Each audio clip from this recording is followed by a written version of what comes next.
peace and all good things.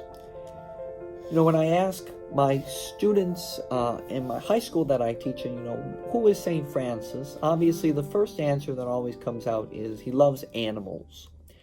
And over the past couple of weeks, I've been reflecting upon some of the reasons why I personally became a friar and some things that I love about the Franciscan tradition and how we can live that in our lives today. And today will be the last of this series, and that is what my students say, St. Francis' love for nature. I love that famous canticle of the creatures, brother, sun, sister, moon, water, fire, and even sister, death.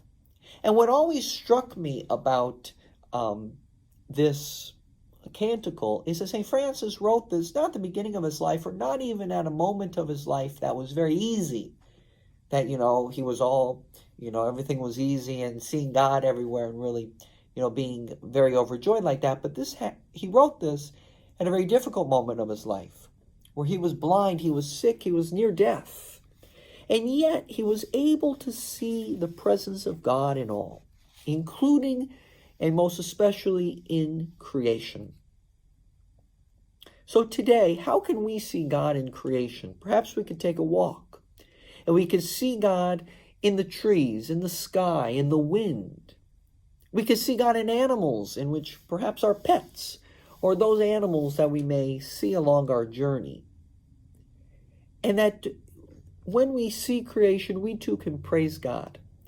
And even if our lives are not perfect right now, as none of our lives are, that we can somehow thank God for his creation and see God in the wonders of creation, that even in the gentle breeze or the destructive fire or water, God is in both.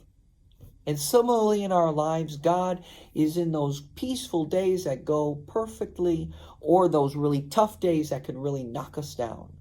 That somehow the presence of God is in both of them.